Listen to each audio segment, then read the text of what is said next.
Magandang araw mga ka-food trip! Nandito tayo ngayon sa pinakamatandang Chinatown sa buong mundo, ang Binondo, Manila.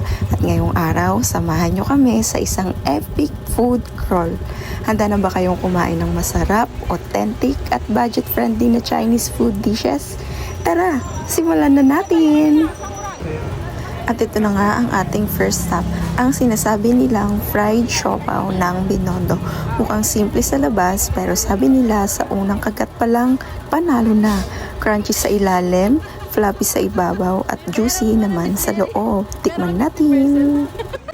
Second stop natin ang Salazar Bakery. Isa ito sa pinakamatagal at pinakasikat na Chinese bakery dito sa Binondo.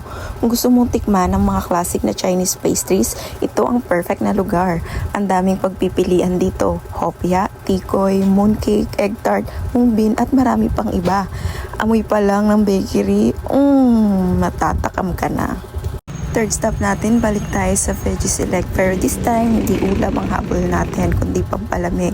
Dahil sa dami ng kinain, kailangan din natin ng pang-refresh. Dito sa Veggie Select, freshly pressed ang kanilang sugar cane.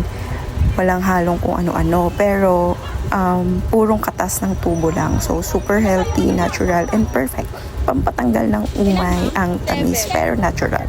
Hindi nakakasuya at ang lamig, swak na swak sa init ng lakad natin.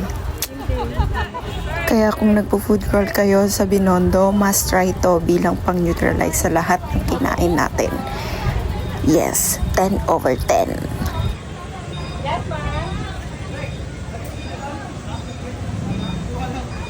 Fourth stop natin, ang sikat na Lord Stu's Bakery. Alam na alam nyo naman to, di ba? Dito matatagpuan ang isa sa pinakamasarap na egg tart sa buong Pilipinas.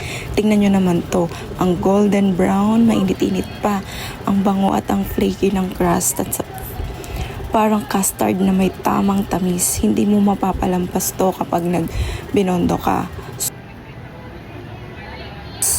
10/10. Sobrang creamy, silky, at hindi nakakaumay.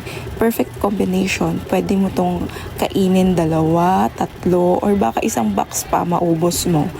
Sobrang creamy talaga at hindi nakakaumay. Pwede mo nang ulitin. Tinan mo naman yan ang pagkain ko. Grabe, ang dami na naming natikman, siopaw, hopya, egg tart, hanggang sugar cane juice. Pero syempre, hindi pa kumpleto pag walang tatambay. Kaya nagpunta kami sa isang cozy spot na perfect ang ending ng lakad natin, ang Bistro. So, isang chili cafe vibes, good coffee, at meron din silang light meals. Bago tayo tuluyang mag-goodbye, lunchtime muna. Dito tayo ngayon sa Serenity para sa isang masarap at relaxing na lunch stop. After all the snacks, pastries, and sweets, kailangan din natin ng heavy meal para mabuo ang araw. Ang ganda ng ambience and tahimik, cozy, swak na swak para sa konting pahinga. Ang sarap din ng food nila. Perfect pang closing meal ang ating food crawl. Busog na, happy pa. So, syempre, bago tayo umuwi, hindi mawawala ang photo ops, lakad-lakad, then picture-picture, para naman nilanamnam yung vibes natin ng Binondo. So, mga Instagrammable. So, yan. Sobrang saya ng experience. Ang daming bagong natikman, natuklasan, at nakuhang memories sa Binondo food crawl natin. At yan na nga mga ka-food trip, ate, kuya, dito na nagtatapos ang ating Binondo food crawl. Sana nag-enjoy kayo sa aming journey, gaya ng pagka-enjoy namin sa bawat kagat at lakad. Yan!